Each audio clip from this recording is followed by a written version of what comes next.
a choice right now, between fear and love. It's just a ride. Out of the dark night of ignorance and into the shining light of truth. Expanding reality. A population of citizens capable of critical thinking. We don't see things as they are, we see them as we are. There's a level of reality where everything dissolves into an ocean of energy.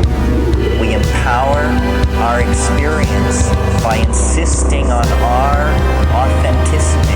That's very profound. Very. Expanding reality. Welcome to Expanding Reality. I am your host, Brandon Thomas. On this episode, comedian Brian Moreno comes by to talk about his new movie, Dreamland, Storming Area 51. It's awesome. It's a lot of fun. Now, all the ways to find Brian and connect with him are going to be linked down in the show notes, so y'all check that out. Also linked down there, our affiliate link. So Food Forest Abundance is down there, as well as Libsyn if you want to start your own podcast. Also, if you were going to buy any goddamn thing at all on Amazon, go ahead and run it through our link. If you don't mind, please and thank you. It helps the show for something you were going to do anyway. Also down there is going to be expandingrealitypodcast.com. That is where you can expand your experience with us here.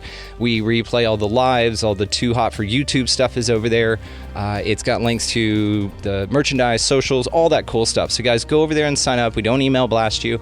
It's just a bunch of really cool stuff with an awesome community. And make sure you check that out. YouTube's kind of being a douchebag lately, so we're putting videos over there.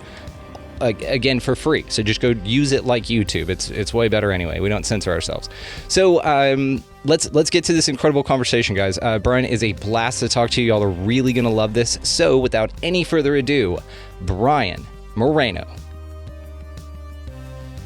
I knew that the Storming Area 51 event, there was a high probability it could have been a bust. You know, there was a high probability that we were going to get there and maybe be the only people there. That would have been worst case scenario. So the Storming Area 51 event was more of a vehicle for me to be able to tell a story, express my interest in UFOlogy, while also trying to question some other people's point of view, angle, whatever it may be. So the best way I've heard it described is a mock-movie, or a docu-movie, excuse me, not a mockumentary, a docu-movie. Because it's not a mockumentary. It's by the letter of the law. It is a true documentary. But I did tell other stories within the documenting of the event. And that's what gives it that movie kind of feel. The thing is, you know, coming from my comedic background, which is different than a lot of other people's, I feel like I can say a lot of things in a very poignant way, but doing it funny or entertainingly. And that is, you know, it can be a very lonely road in this world, because trust me, I have bombed so hard in front of people and they're like, what are you talking about? And it takes years to even figure out what you're talking about. Yeah, right. You're like, I'll let you know. I don't know. Yeah, I'll let you know when I figure out. So this movie was a culmination of years of kind of formulating how to break into the feature film world, because I always, in my mind's eye, I knew I had to direct movies. To get that jump from doing sketches and comedy and, you know, funding it myself, I had to figure out not just the characters, but the event that would drive the story, you know, and that Storming Area 51, without getting too long-winded about it, that was the perfect vehicle to really show all the different colors of this alien rainbow that I'm very fascinated in. Oh, you know? Oh, yeah. Yeah. Well, we are hanging out with Brian Moreno. He did an awesome movie called Dreamland, Storming of Area 51, and I am super pumped. This is great. We kind of slipped in the intro, though. That was awesome. We didn't even intro. I come in hot. Dude, you came in hot. And so we're rolling with it because it was absolutely brilliant. So I'm a good producer in the way that I know when to take the cue. So great movie, by the way, which I cannot wait to get into with you. But let's talk a little bit about you, man. I want to know your base for comedy, like what you got into into that. As you know, just real quick, like, man, I think I'm funny, or I farted one time and my aunt loved it, and that's what got me into comedy.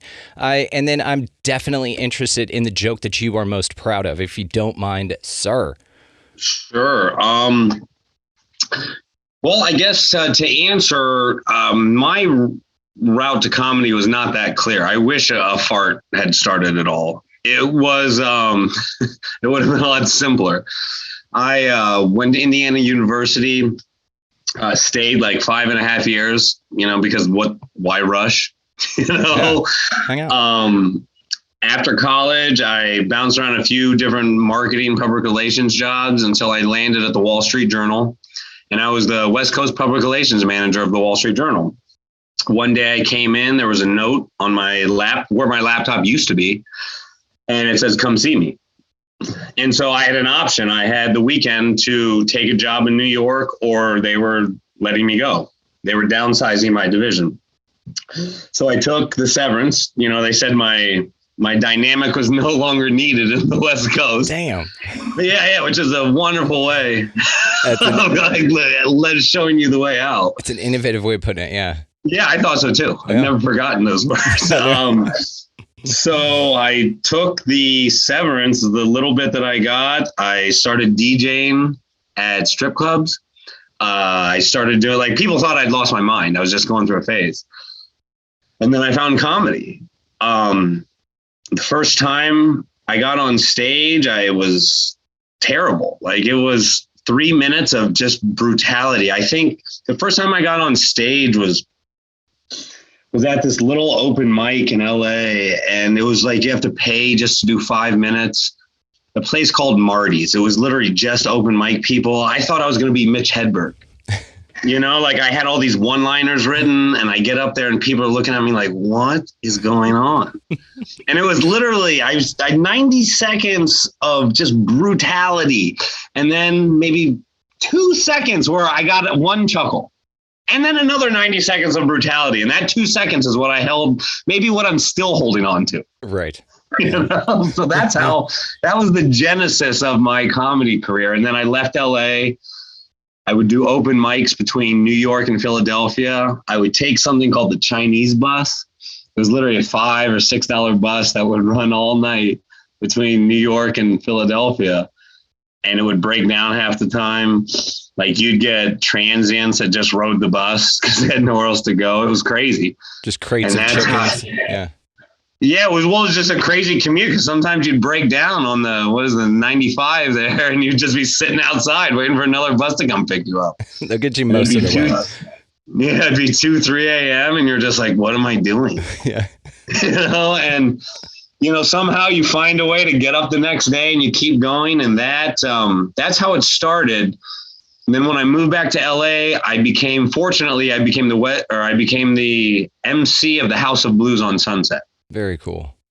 And that they gave me my first room where, like, nobody could give me the hook, because in comedy, a lot of the times when you're young, you're just bad. And you're on, and you have to go through that. Like, you have to go through the bad to get good in anything. Like, you got to really struggle in this particular art to get to where you can consistently be good.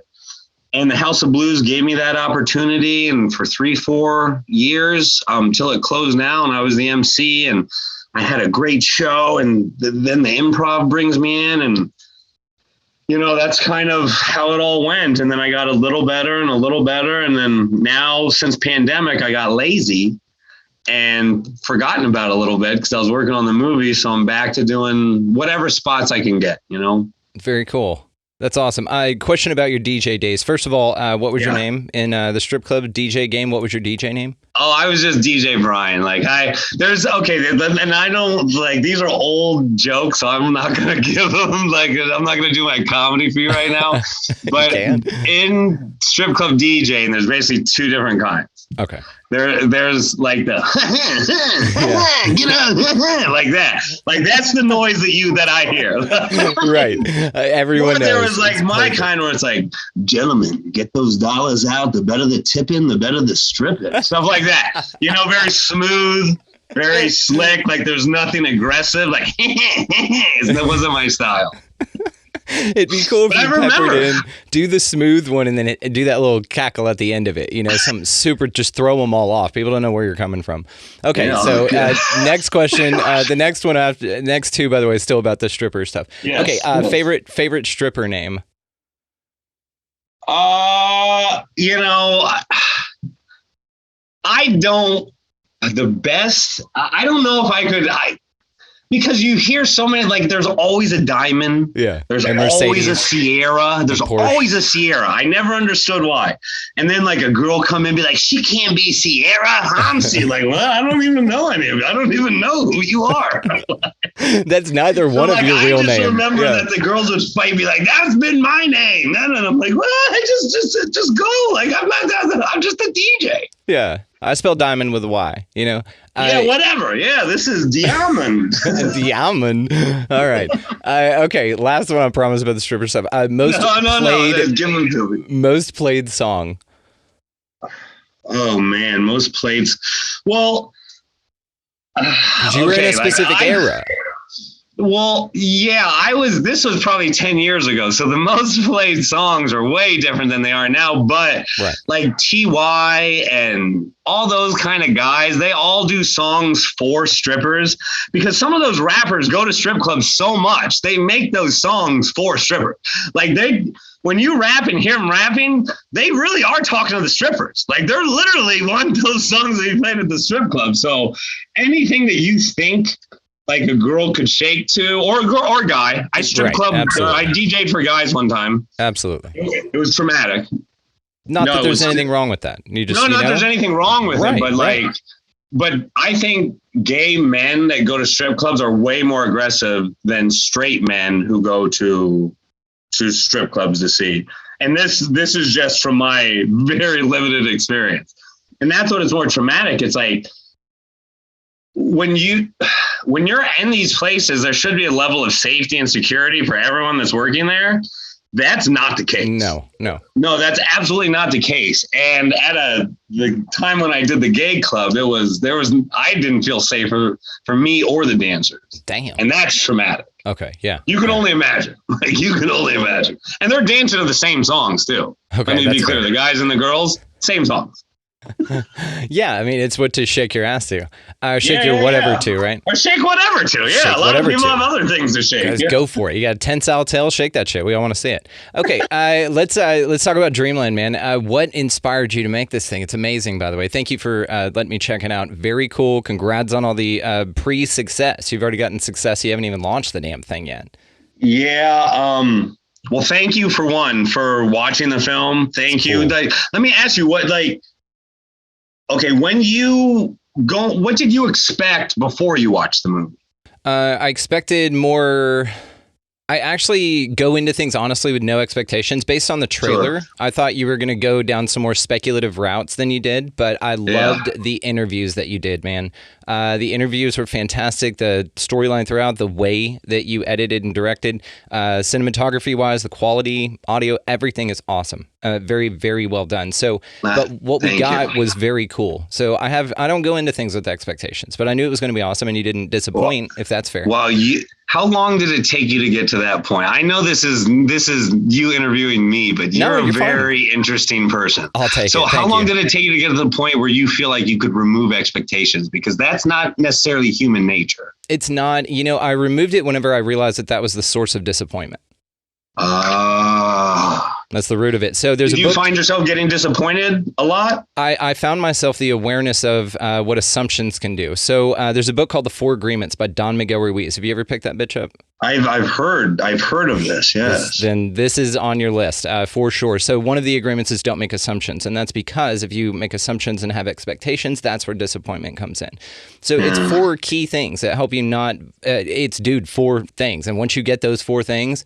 It's a lens in which you look through the world at, and it's honestly, then it affects things like how I present myself to movies with a director I'm about to talk to and hang out with and be completely honest with about. I go into it with no expectations. I mean, I'm excited because you sent me a movie to pre-screen, so that's like, that fact is cool. I think you're great. I love your comedy. So, I mean, it's cool in that way. So there was some of that.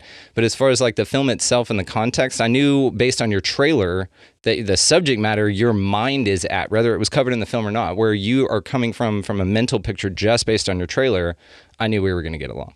You're very now the last question for you. Yes, did someone come into your life that set you on this path, or were you always kind of going down this path? Because I know for me personally, I've had to work very hard to just kind of crack the shell of some of the things that you're talking about. Like, I work on a daily basis to remove expectations, to go into things with an open mind, to forgive, to, whatever it may be. But that type of enlightenment doesn't come without hard work. And sometimes that work, it's made easy if you have good teachers, or it's made easy if you're just in the lowest place of your life, or whatever it may be, or a circumstance, or, so what set you on this path? I would say it's a combination of those things that you just said, plus chronic optimism, plus open-minded AF. So I don't have cognitive dissonance. It's not my paradigm. I have mentioned this several times on the show, so I apologize again for the listeners that have heard this a bajillion times. Here's a bajillion and one for you, because you haven't, Brian. So it's that thing from the movie Dogma, Kevin Smith movie. You remember? Yeah. Okay, and Alanis Morissette. Okay. So Chris Rock in that movie talks about beliefs, and he said, I don't have beliefs, I have ideas, because ideas are easier to change. And man, that resonated with me. I think about it all the time. It's one of those things, because I'm not even sure what the structure of this place is. Like, I am to a point in my research and my pondering, I am a massive fan of the unity consciousness aspect. So when you look at things through that, it changes everything, man. It's just what Bill Hicks was talking about. What's going to happen to the arms industry when they realize we're all one? You know what I mean? And this actually came from a lot of different things. I got into my spiritual awakening happened in 2001. Conspiracies came to my forefront, and I had my first psychedelic experience. So I've been interweaving those elements for over 20 years now. Wow, fascinating. It's fun. Fascinating. That's awesome. And I commend you, because to progress anywhere mentally, it takes work and effort, sometimes on a daily, sometimes on a minute-to-minute basis. And I think where you're at, just the way you speak and your open-minded nature is beautiful. Truly grateful, my friend. Welcome, off air, if you just want to hang out and chat, I can just kind of give you some perceptions, because honestly, that's what it is. It's a perception shift. It's just the way that you look at shit. I bet you really did like some of the interviews in the movie, because all the people that I interviewed really tried to hammer that point. Even the MUFON person, it was, about opening your mind to all the possibilities. Yeah, her, Lotus for sure. And then the gentleman, I forget his name, but he was... Mike Krasinski or Koriski. Yes, sir. That guy, everything he said, my wife and I watched it. So that guy, when he was talking, my wife was like, this is like, you say this shit. I'm like, yeah, all the time. Sure. And don't get me wrong, his interview, and if he ever sees this, he said a lot of crazy stuff I had to cut out. Trust me, sure. I made him seem as smart as possible, because there was one thing that I wanted to be clear about this movie, and that's why I'm so appreciative you like the opening. Because when I first started cutting this movie, people thought I was making Borat. And I wanted to make sure I could see that people, wasn't making fun of anyone in this, No. And the whole thing about Borat is he's in essence making fun of all the people. Right. And all the characters within the movie kind of represent a color of the rainbow, but like the UFOlogy rainbow, but none of it was meant to be taken. Well, yeah, there's jokes in it, but none of it was meant to be taken like as I was putting anyone down or making anyone feel like some of their beliefs were impossible or outrageous or anything. No, you approached it respectfully, man. You did a great job. Thank you. I didn't, I'm in the game, so I didn't feel offended. I also don't get triggered, though, so that's just a thing. Sure. There's a few people. Do you know the guy who does Secure Team 10? Jaren, right? No. Jared, yeah. I sent it to him to watch, and he never replied. He was like, "Great, I can't wait," and he didn't He's a ever busy get guy. back to me. And I'm like, maybe he hated it. Boundless chronic optimist. He's a busy guy. He's getting to it. Yeah. Okay. Yeah, hang in there. Plus, this is part of your manifestation practices. By you thinking it, he actually won't contact you. Just forget it. Just put it out of your mind, and then watch. He'll write you tomorrow. Yeah.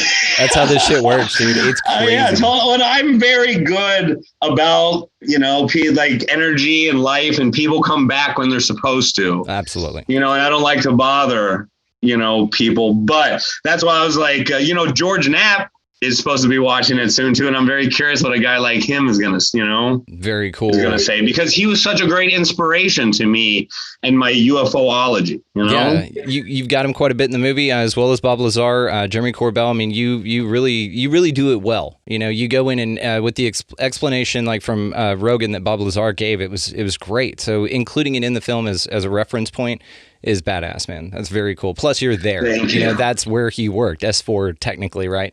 But still, you were in Dreamland. You're in the house. That's awesome. Man, this gives me chills. Thank you very much, because when we did the screening at the Hollywood Improv last week, people loved it and they laughed and they really seemed to understand what I was doing. And that was the first public screening that I've done. Like, I've screened it for individuals and I would really watch them watch it, which I'm sure was creepy.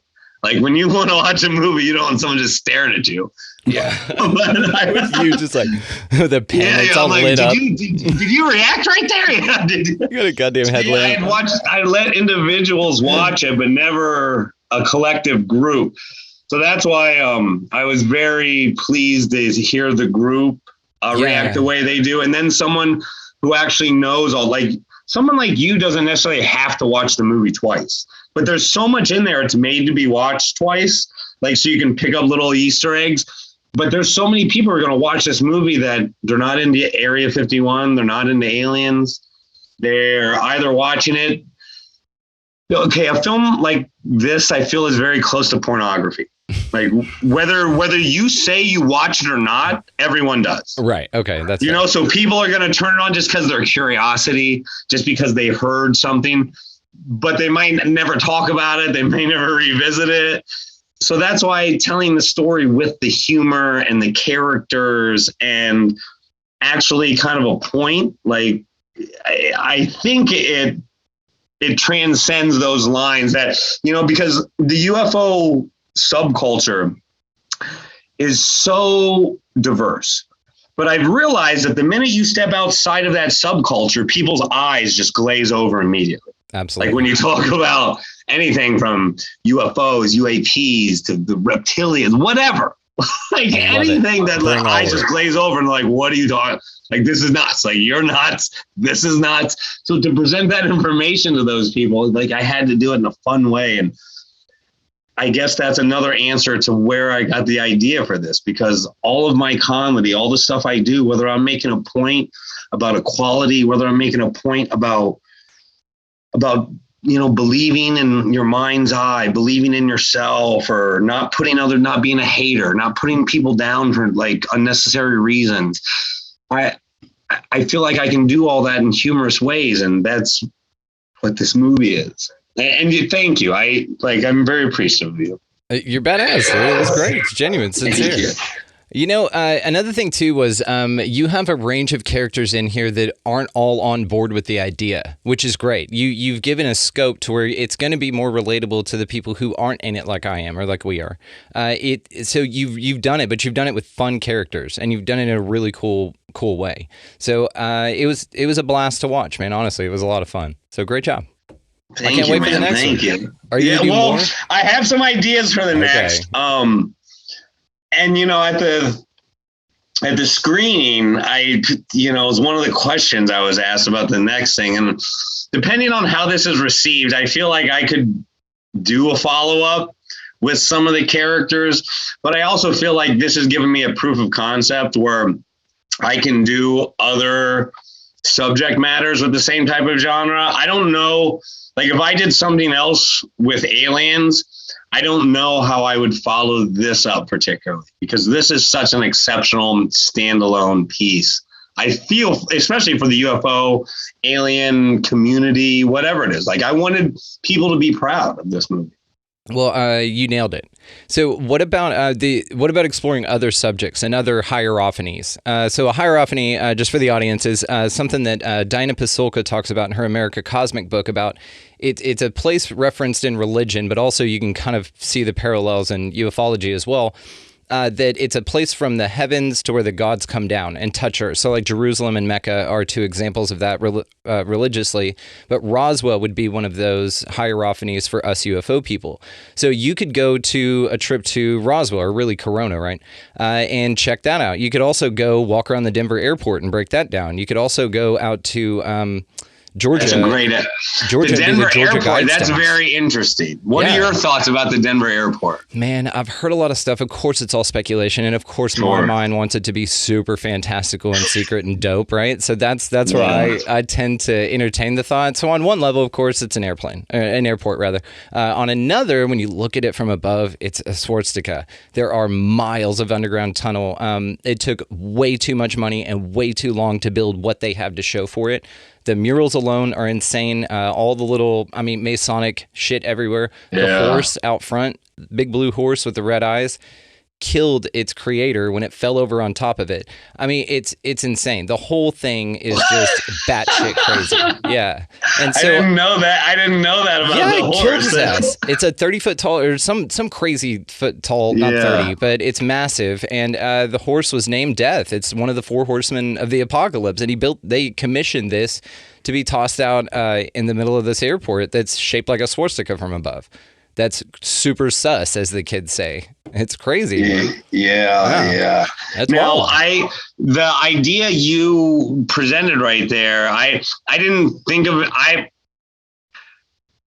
I thought maybe going to Göbekli Tepe would be very interesting, like something like that. Well, but I think staying in America might be easier. I just know some Turkish people, so I considered that. See, that would be cool as shit. But also, I know people that go like to Egypt all the time. I know quite a few actually, that can take you over there on private tours with God, who's the tour guide? He's super famous. I forget his name. They're yelling at me right now. That's fine. Anyway, there's a tour guide that's super famous. He's the guy that takes like Graham Hancock around and shit when he goes over there. Anyway, so I've got your William Henry or something. No, it's called like Sabat or something. It's some dude, and I know like I'll text you at like 3 a.m. and be like, it's Shabang. Anyway, we can't remember it here. Anyway, it's a super famous guide over there, but we can get you hooked up there. I know the director of the Ayahuasca Foundation down in Peru, if you want to go check that out. And so, I've got you hooked up, dude. Just let me know. Yeah, man. You and I will definitely, we'll do some in real life hanging, man. I like you. And now let me ask you about your wife. Yeah. She's taken. Is she into UFOlogy? Let's not get too far. Did she like the movie? Yes. Yeah. She was kind of in and out. I like her already. Okay. I like her already. Well, and what she also pointed out was you. She was like, who are you interviewing tonight? And I was like, Brian, the director right there. And she was like, oh, he's great. So a lot of good vibes on that, man. She was in and out. Thank you. But what she saw, she liked. So I'm going to be completely transparent. Didn't see the whole thing. But if with your permission, I'll show her the rest of it. Yes, absolutely. Like you, I trust you, sir. That's one of the criteria that I have right now in showing people. Like, do I trust them? Yeah. And sometimes trust must be given blindly, as hard as it is to do, and I didn't know you, but I'd seen enough of your podcast and, read enough about you that I believed you weren't going to do anything crazy. That's fair. I'm pretty out there. What you see is what you get. Well, yeah, you are, but it's awesome. I don't have to play a role. But you're still within. I get it. And everybody knows this. I'm not salacious. Like I've had things on the show where I could have probably ruined a couple careers. It's not in my interest. There's been things that I actually reached out to a couple of guests after the fact and said, hey, this is what happened here. Would you like me to pull that out? I think we should. And they were like, oh my God, yes. I didn't even know we were recording. I'm like, okay, thank God. So, I'm not that kind of guy, man. You're a nice guy. You're a very nice guy. It's just, what the fuck was I going to ask you? It was right there. Oh, we should do a live a live play of it whenever you release it. Hop on like Rokfin or my website, and we'll do like a live stream of it. Me and you and a couple other friends can get together and we'll talk about it live. That'd be fun. You can even get the cast in on it, or a couple of the guys from the movie. Yeah, 100%. Dude, we'll work that out off air. Yeah, that'd be cool. Yeah, if you wanted to interview or talk to anyone in the movie or anything, or have them with me sometime, I would absolutely love it. I think Andy Kozel is more into aliens than what he admits. Yeah, you could tell. I don't think Griff really cares. I really don't think anymore. Like, I just think it's just so funny because watching him in the film, I was like, that's my spirit animal. Like, that's how I feel about it. Like, he was like, you could feel it. Griff does actually a really big golf podcast. Oh, really? It's called Country Club Adjacent. Yes. People seem to really like it. You know, I'm the worst golfer you've ever met out of all the people you've ever met in your whole life. So I don't. When I went, we just drank and drove the cart. That was it. I don't golf either. Yeah. Like that was the appeal for me. Okay, I want to ask you some shit about. So, guys, Yes. linked in the show notes all the ways to find Brian. Of course, I'm going to connect them with your YouTube. Who, dude, your show is badass too. I was checking you out. And then also your comedy, your Ancient Aliens comedy thing. You had Owen Benjamin in there, a bunch of great guys. That was badass. So that's going to be linked in the show notes as well. With your permission, dude, at the end of this episode, if you're watching this video, if for the audio only audience, check the show notes and I'll link the website, expandingrealitypodcast.com. Go ahead and at the end of this interview, again with Brian's permission, I'll just play the trailer in full so that you guys can check that thing out and it'll just be part of this forever.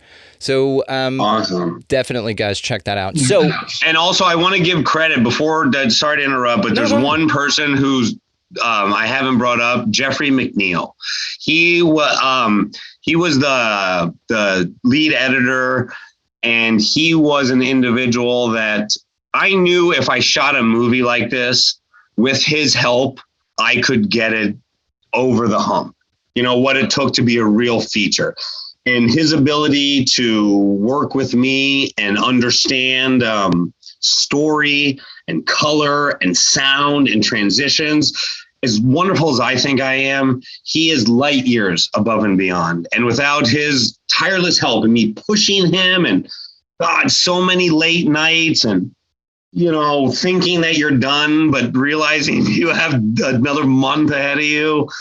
Without his help, I don't think any of these conversations happen. So I don't know if he would ever hear or listen to this podcast, but I love to give credit where credit's due, and that's very important. That I love it. And, you know, I do mention his name. Well, I'll go ahead and just pull that as a clip and put it out. It'll be easier to send to him. And then I'll of course send you all the links and stuff when this comes out. So I want to know what you think UFOs are. Like, let's just go for it here. Where in your research that you've gotten to, now you don't have to plant your flag, and I don't know, it's perfectly fine. Sure.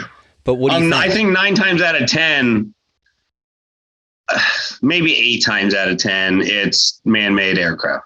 Okay. 9 times out of it's either different divisions of the government testing things out that they don't know about each other. It's either the Air Force trying to play with the Navy to see if they can get past the Navy, or vice versa. I think there are certain incidents, though, that are absolutely not man-made. You know, just like UFO, UAP, whatever. I think there have been incidences that are, I would say, alien activity, just based on the research that I've done. I think the first one that comes to mind, the Battle of LA. Mm-hmm. Yeah, 42. When they were actually firing weapons. Yes. Like they don't fire weapons unless they are sure. And for that amount of time to have passed, and so I believe that was something. But I also have strong beliefs on the polar regions and what is underground and under the ocean, because a lot of the stuff we see in the air, like with these lights, I believe that's man-made aircraft. Like these advanced ships that I believe would actually be considered alien, they don't need LED lights or the halogen bulbs on them. Like the technology is so far in advance, their ability to manipulate gravity would allow them to have bases either underwater or within the polar regions or inside of mountainous caverns. And those are the places that humans can't go very easily. Those are the places that I plant, as you would say, plant my flag in and say, that's what I believe is UFO. But most of the stuff we see, or that's what I'd say is alien. But most of the stuff we see, I think, is just man-made UFOs. Fair dinkum. What do you think the aliens are? Well, I'm a big believer in the multiverse. Okay. So that being said, if you believe there's multiple dimensions and timelines happening within this timeline, then a creature or spirit that could travel between those, they wouldn't necessarily understand or know time, or time would not affect, any of their decisions or behavior, because that's not the realm that they live in. I would say that is what I'm 100% sure are aliens. Like, there's no doubt in my mind that the spirits that cross over, call them whatever you want to, because there's a lot of different words for the energy creatures. But I believe those are 100% real. I also think that if this isn't a simulation of some kind, then the aliens there have been aliens that advanced our civilization, our DNA, our evolution, and those would be the ones that maybe the Anunnaki, maybe those were the ones that I would say are real, because there's been such an evolutionary change in our DNA that can't be explained. There's a missing link, and for lack of a better way to put it, it's Occam's razor.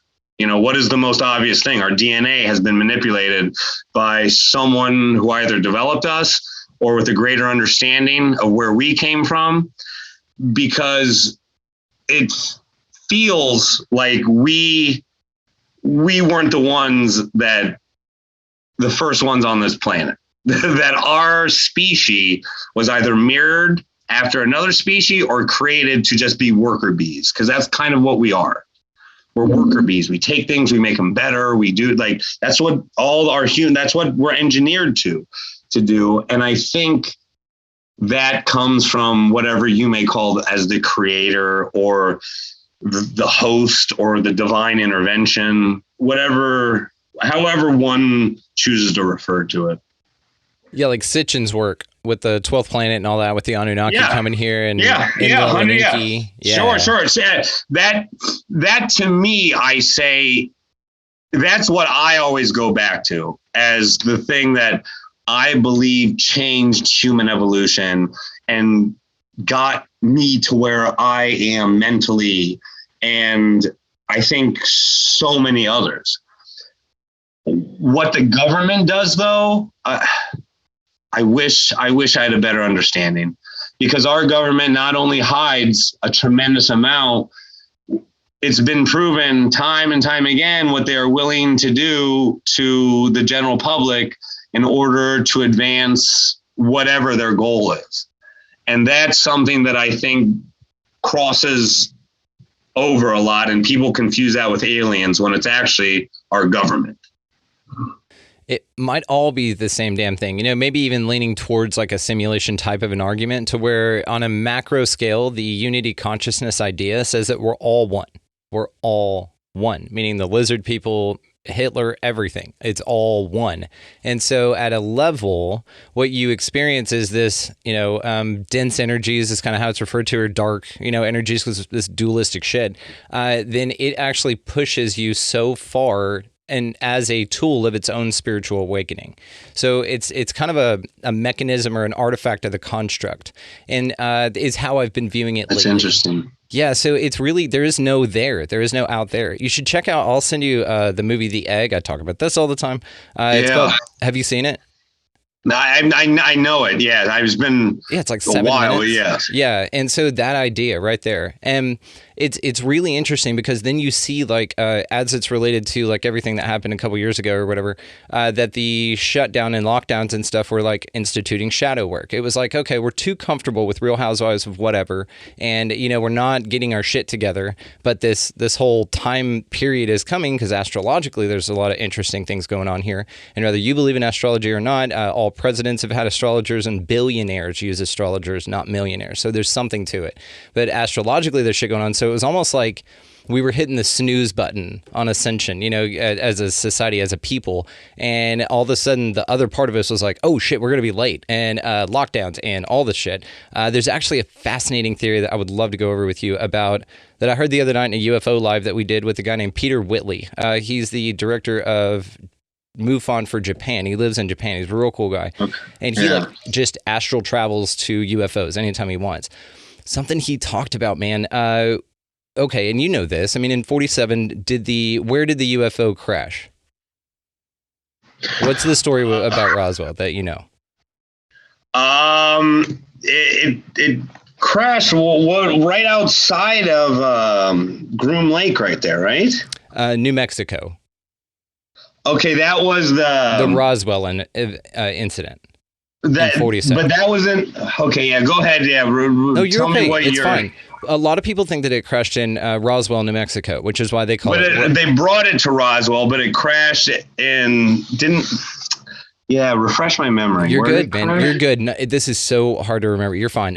Corona. So it crashed in Corona, New Mexico, and then the only reason they say Roswell is because that was the closest place with a sheriff station. And then from there, it was flown to Fort Worth, Texas, represent, and then it was flown to Wright-Patterson Air Force Base. So, okay. But what's interesting about it is Peter's theory about this is that we've been under alien control this whole time. And that this is actually more, it leans more to the prison planet idea, which as a chronic optimist, I'm not a huge fan of. Plus the unity consciousness thing either rules this out at a level or it's fine and it's part of it, just a artifact of it. But he thinks, and it's so fascinating, man, because if you think about it, since 47, we detonated the bomb in 45, allegedly the first atomic bomb.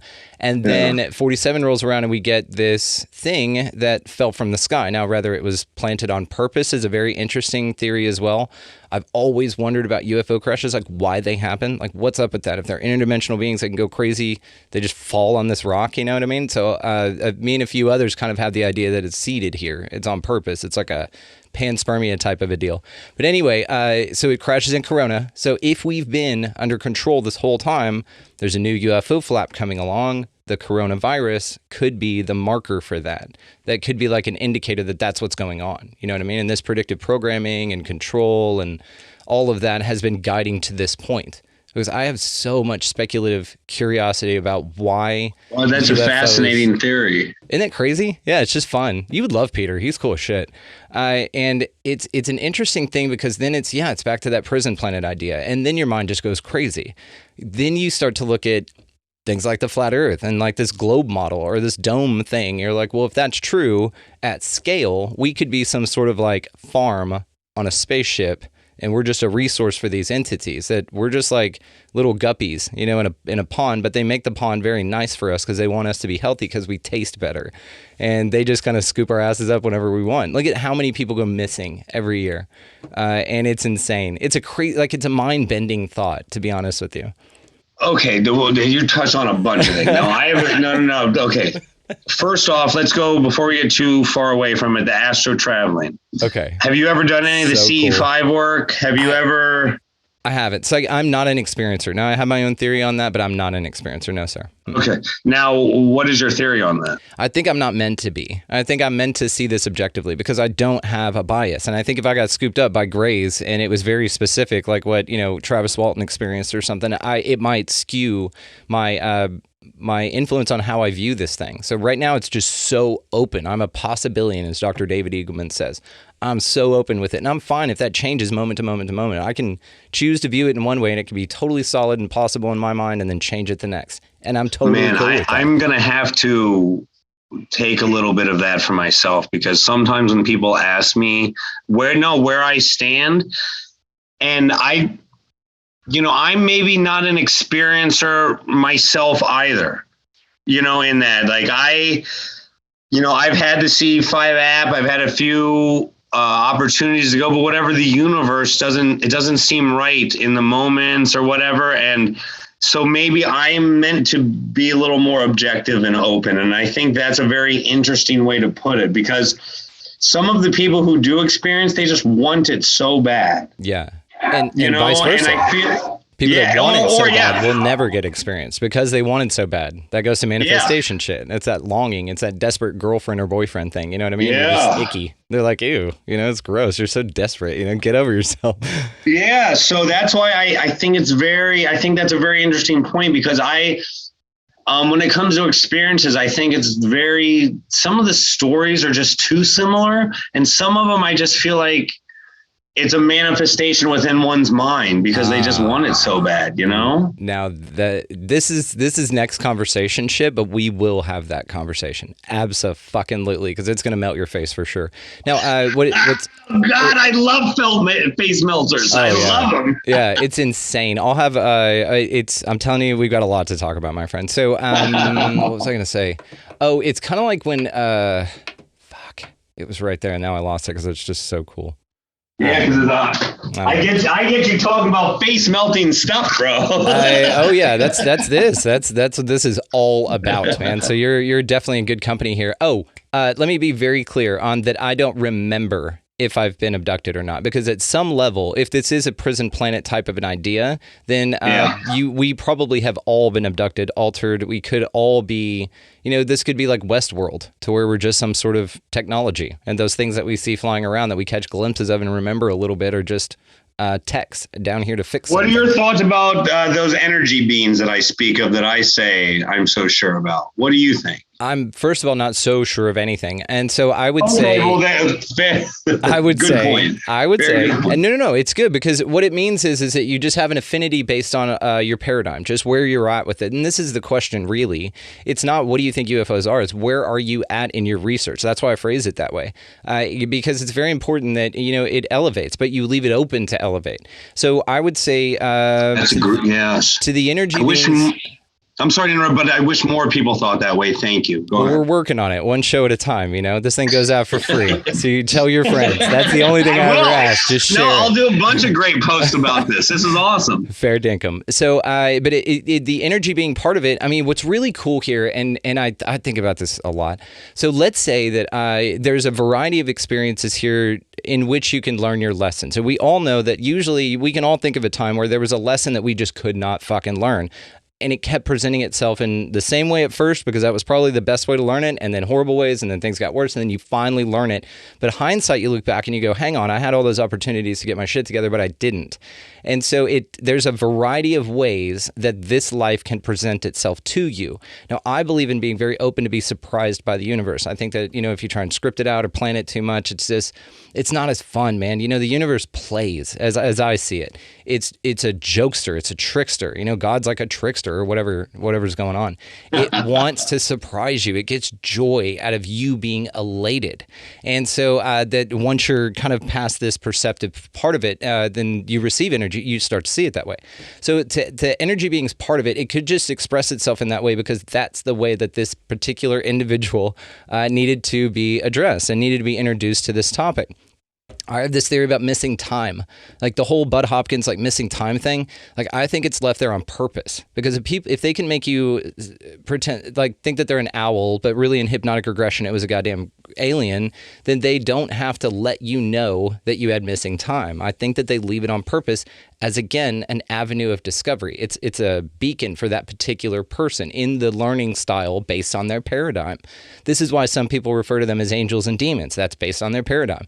I think, like you, when you said the paranormal and aliens and it's all the same thing. There's a tapestry. I believe it's all tied in, or I have the idea that it's all one thing tied in together. And even bigger than that, the next conversation we're going to have is that it's all you. You're everything. So it's all you. Pretty dope. So when you get abducted, they take you inside yourself. Sure. I believe it's all you. Okay. So then how deep does the you get? Meaning, when you die, no such thing. What? When this avatar is over. So when your meat basket, when this meat bag decides, when your consciousness decides to leave this vessel, what do you think is the next progression? I think that it's just possibilities after that. I think this place in general is just kind of like that Rick and Morty. They went to the arcade and they played that game. Like John or something like that. I forget the name of it. Again, people are screaming this at me. But anyway, it's a simulation where they simulate a human life, but like a very average human life. But it's so real that when Morty unplugs from the game, he's screaming like, "Where's my wife? What's going on?" Because it's so real. Now, there's a guy named Daryl Anka who channels a guy named Bashar, an entity named Bashar. Are you familiar with him? No. Okay, he sits there like God, this. you so very cool. rarely am I. Do people bring things up to me where I'm like, I don't know this. This is an amazing conversation. I'm so happy we're talking. This is how this works. It's a safe place to create, dude. I love this as well. I'm happy we're talking as well, dude. This is great. So Daryl Anka channels an entity named Bashar, and he's been doing this since like the 80s or something like that. He's so cool though. It's fascinating. Anyway, but one thing that he says is he answered somebody by saying, you never leave heaven, but you dream that you do. That kind of said it for me, because think about this. What if this life that you live here in between your sleep state is a dream for something going on in another universe? And while you're dreaming, you're conscious in that one. And even that can change and be variedied. Maybe your break from like being dope as shit out there is to come into this experience. And maybe it's something you pay for, like a spa weekend. Because over there, time works different or things work different. So your perception of this experience is different. And you're just here to like learn, grow, experience, touch, taste, smell, see, and hear everything you can before you go. I don't think that there's a bad place to go after this, if that's what you're asking. How do you define consciousness? The underlining fabric that gives breath to everything, probably. And it's found in everything, absolutely everything. It's the structure of this place. Is consciousness itself. And then I would define, I would say then what's the point of this experience in relation, like what's consciousness's relationship to this experience? It would be that it has to know it. When I was young, and I'm super stubborn, I still do this shit to a more mature level, but my mom would say, don't touch that, it's hot. Okay, so as a creator God, you're like, yeah, I'm everything. I know everything. I could create a fucking zebra like that, no big deal. But you don't. You just think that you can, or you know that it's possible. So by someone saying, hey, that's hot, and you just believe them offhand, okay, that's fine. But I had to touch it. I had to find out what hot was. And I think that's the spark of the creator. It's curiosity. I think that is why we're all here. It wanted to experience itself subjectively. So it split itself into individuated little pieces to interact with itself.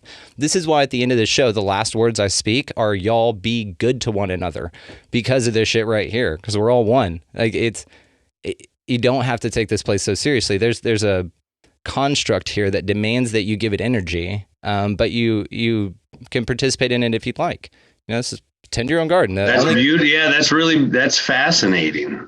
It's fun. We just have a good time with the idea. So this is a great, fucking awesome conversation, man. I had some shit written down, and I want to talk to you about the movie, and I think we did a great job on that. But this is what I like about this. This is why I said, let the universe surprise you, because even the listeners are feeling this energetically. I can feel it. I'm sure you can, and I know they can, because they write me in and tell me that shit, and it just gives me chills every time.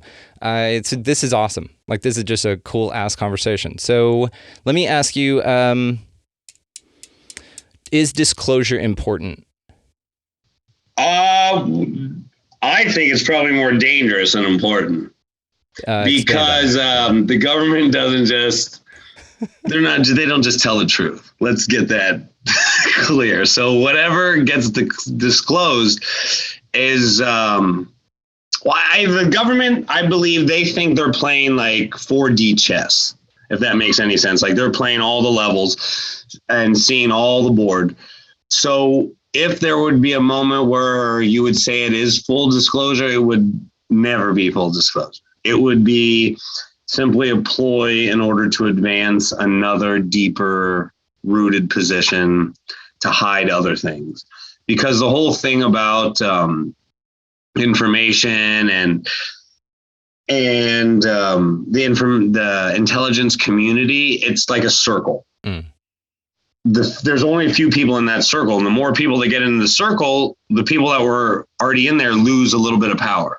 And if there's one thing I can tell you for sure, that the people within the government are not into losing power. So that's why full disclosure would simply, I believe, just be a shift of the circle. Do you think that it'll happen?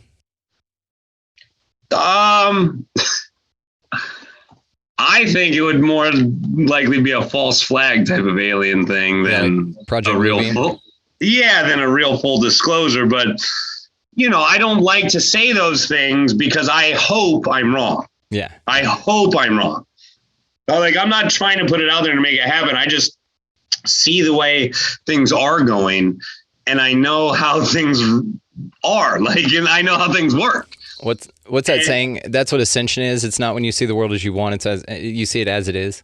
Yeah. 100%. And that's why I think full disclosure would be a scary thing. Like, I don't think you could believe what you were told.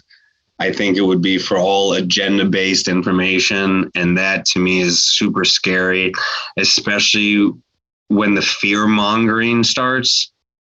Because once like we've experienced the last 2 years, when the fear mongering starts, when that machine starts rolling and turning, it gets real hard to stop, man.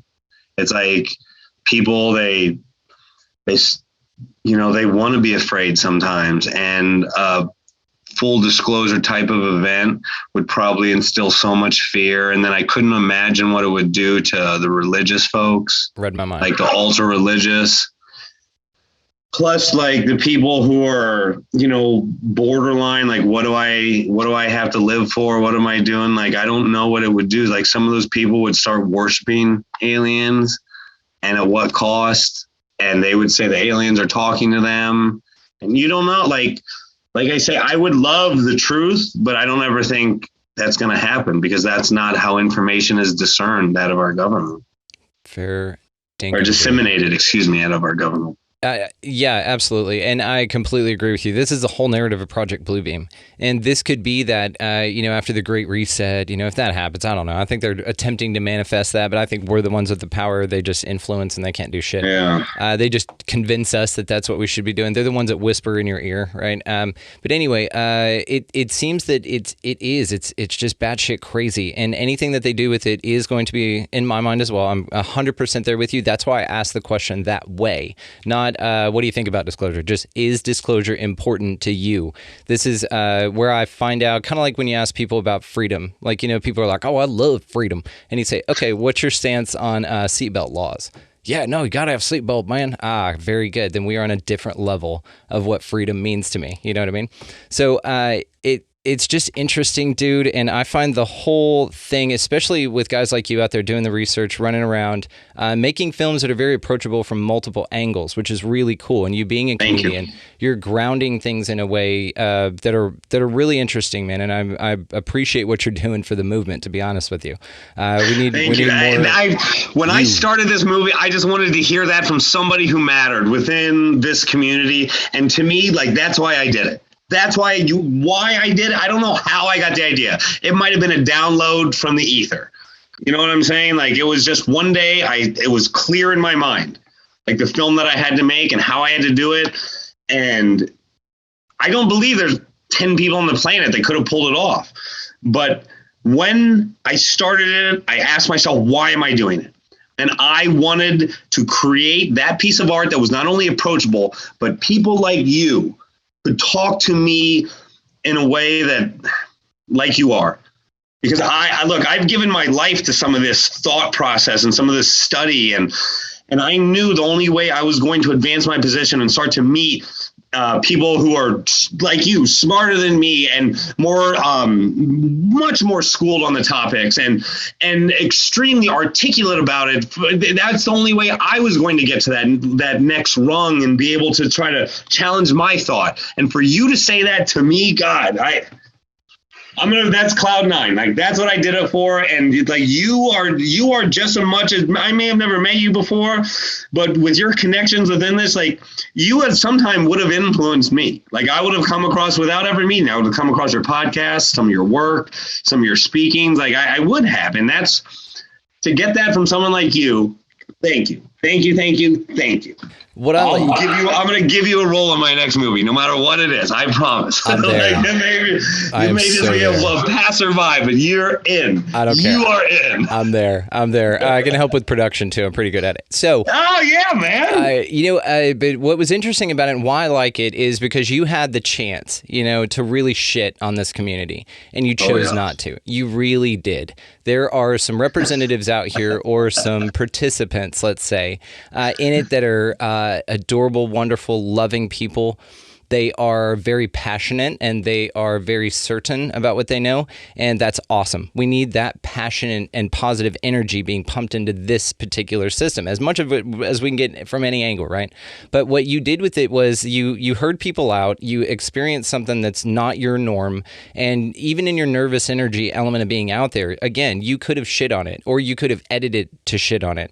But your comfort with the people you were speaking to, your respect for what they had to say, especially the abductees, really rang to me, man. You could sense it was genuine. So yeah, that's why I say what I say. I could tell. Yeah, thank you. And some of the people that Brian and Jed, two of the producers that were there, they weren't sure how I was going to handle it. Like, a part of them thought I was making Borat, or I was going to make fun of them, and I had to clearly, like, in the moment, let them know, like, just stay in your lane. Like, help me get the story complete. Like, I have run into plenty of people that probably could have used a little shitting on, just to like get themselves right. But I'm not into that. Like, I believe there's a better way. I always believe there's a better way. Whether I'm able to tap into that and do that all the time, it's up to others. But I believe that this community has a lot of parallels with the religious communities, as we were talking about before. And I think, just having open arms to all those people, because I get, like, people want to pray to a God. They don't want to think that their life is just this. Like, they want to believe in something more. And who am I to tell them they're wrong or not to? I'm no one. I simply want to understand why. And maybe I can get to a place where you're at, but I have to listen. In order to do that, I got to listen and really care. Well, you're asking the right questions, and you do give a shit, and you aren't no one, by the way. I'm going to just go ahead and knock that neuro-linguistic programming right out of your consciousness. You're not no one. You're just someone who is interested in the topic, and you're approaching it respectfully. And so that's the way to go about it. Absolutely. There are some people that come in and just start kicking tables over, and they're like, it's Jesus. And we're like, oh, okay. It's just, and that's fine. Like, right, because to respect everyone at their own level of consciousness is part of consciousness. So you have to, you don't have to do anything, but it's encouraged of you, if your goal is like mine, to approach every situation to be a greater, grander version of yourself, then that is something to be mindful. Oh, and where are you located? Texas, the best country in the world. Yep. Yeah, sure. North, South Texas, what? North. So Fort Worth, Dallas. If you go west, about 45 minutes. My wife and I own a 12-acre piece of property out here with like a pond and animals and all kinds of shit. Oh my God. Dude, it's insane. Get your ass out to Texas. Yeah. I've been here forever, by the way. I was born and raised, so I'm not a transplant, but you get your ass out here to Texas. You got to. Oh yes, 100%. That sounds great. Now you're speaking my language. Oh, that's cool. Well, if we spoke any better, we'd be twins. So, Brian Moreno, we are going to cap it on this one, dude. You're my guy. Yeah, my guy. And for anyone who is listening to this, I'm going to send you a couple shirts. You can get me a mailing address. I'm going to send you some Dreamland shirts and merch so that you can give out to your people. But anyone who's listening to this, I appreciate your audience so much. And I want to say thank you, because this is half the reason. Like, I did it because I had to, but half the reason was because I wanted people like you to be happy and proud that, like, some of these UFO movies, like, they're not all so stuffy, and they're not one thing or another. It's a lot of different things put together. And I wanted the community to see. Thank you. Like, I'm going to send you the shirts, and I want your listeners and viewers to know how appreciative I am of them, because I would not have done it without all of you. I wouldn't have. Absolutely, deal. And we'll work out a way to give those away. That'll be a lot of fun, dude. Thank you so much. Yeah, man, totally. Like that's for you. However you want to get them out into the world. I'm definitely going to hang on to appreciative. mine. And I'll get your address too. I'll send you one of mine too. Okay. Yeah, man, absolutely. Brian Moreno, we're going to have to do this again, but dude, we have so much more to talk about. But on this one, we're going to cap it. I don't feel like you even really asked me any of the questions you had prepared. You did great. I have a few things prepared, but I go with the flow. You know, one of the best pieces of advice I give podcasters or people who do this kind of thing is get the fuck out of your own way. I get into this flow state, man, and it's honestly... It's this back and forth, and it's a compound of energy. And I don't, again, just like expectations, I don't have them. I know about your film. I know about you. I looked you up. I knew we were going to get along. But I had a couple of questions for you. But yeah, and we went over them. But the flow of the conversation is far greater, exponentially greater than me trying to hold to some rigid question answer bullshit. None of my answers will ever be rigid. But I was going to say, if you actually had some follow-up questions that you wanted to pick my brain with, I'd be more than happy to, like, in a few weeks, give you like a follow-up 30 minutes that's a little more in line with the movie. I'll tell you what we'll do is we're starting to do these live things on Rokfin on Saturday nights, and they're also kind of streamed to the website. It'll probably be about 6 p.m. your time. We usually do them 8 Central. I'll invite you to a couple of those, dude. Come hang out with some of my friends. They're all podcasters, people in the industry, people that love this shit. Absolutely. All right, we'll 100%. Do that. We'll set that up for sure, and I'll book you back on here, and we'll have a couple of the cast members come by and hang out as well. Dude, my man, Brian. And I will make you laugh one day. And any of your audience members, anyone in Los Angeles, they ever want some free tickets to comedy? You find me on MorenotheAlien online. Super easy. I'll always give you free tickets anytime I can. Well, that's badass. We'll come out here and we'll do a live show, and you can do it in front of the goats and shit, and we'll record it. You can do my God, I can make goats laugh every time. Well, you can do it, and we'll record it and put it out as like a special, but we'll have the goats walking around. You'll be like, hey. That would be a great first special for me. I think you and I have a lot to talk about, but for this one, we're going to cap it. Brian Moreno, all the ways, guys, to find him. Thank you. Tell your wife I said she's a Hang on, let me wrap this up. Wait. All right, linked in the show notes. Check it out. Wait for the trailer after this on the video, guys. Audio only audience. Check the show notes for the link to the website. Go over there and check out this thing. All the ways, again, find him down there. Check out the movie. When are you releasing this thing? Well, it depends. It depends. Like, I'm doing the festival run right now. I've had a few offers by distributors, but I just have to make sure it doesn't get buried with like other movies. So the distributor who buys it, like, I need marketing assurances, and I need assurances on where it's going to go, because it's like I think it's too important of a movie to just like get packaged in some deal that gets buried on one of the streamers or something, you know? I agree. Then we have even more to talk about. Okay. All right, guys. We'll see you next time. Brian, thanks again, dude. Thank you so much. You're beautiful. Thank you, sir. Massive thanks to Brian Moreno for coming over and hanging out with us for a little bit. His film and all the ways to find him, guys, linked down in the show notes. So check him out if you'd like to connect. Definitely worth it. He is an awesome guy. So down there as well is going to be our affiliate link. So Food Forest Abundance, get your freedom from fear on. If you want to start your own podcast, do it through Libsyn. That's who I use, so that's who I recommend. There's also a link down there that gives you 2 months free. Also, if you're going to buy any goddamn thing at all on Amazon, go ahead and run it through our link. It helps the show. People say that they give it to their mom and she just, orders shit off Amazon all the time. And so that's wonderful. Like, that's a wonderful way to do this. If you don't personally do it, go ahead and give it to your Mima or something like that. And she'll run it through there for all your Christmas gifts and stuff. And it helps the show. It's just a really cool thing to do. So also, if you'd like to expand your experience with us here on the show, you can do so at expandingrealitypodcast.com, linked in the show notes as well. That is where you can connect with us and find ways to get to all the socials. All of the merchandise is located there. Also, extra stuff like our 2 Hot for YouTube. The lives are replayed there from the live panel shows that we do. And it's just a really cool community to connect with. So check that out. All right, guys, go out into this incredibly mysterious, beautiful place, whatever the hell it is, and y'all just pick up a piece of litter, buy somebody in line around you a coffee or a meal, something super small, but it makes a massive, massive ripple effect in the collective, and that's amazing. Hold doors open, guys. Be nice. Smile. It didn't take a lot of shit. Actually, nothing at all. Just your energy. Say hi. Be nice to somebody. You'd be amazed at how just that goes a long, long, long way. Like, don't be a douchebag to a server that's having a tough day. Just something like that. It's not hard. I'm not telling you anything you don't know. Just nice to be reminded every now and then. Also, while you're out there, get the fuck out of the left-hand lane. That is annoying as shit if you got somebody behind you wanting to pass. And above all, and anything else, guys, go out into this incredibly beautifully mysterious place, whatever the hell it is, and y'all just be a good to one another. Thank you all so much for listening. We will see you next time.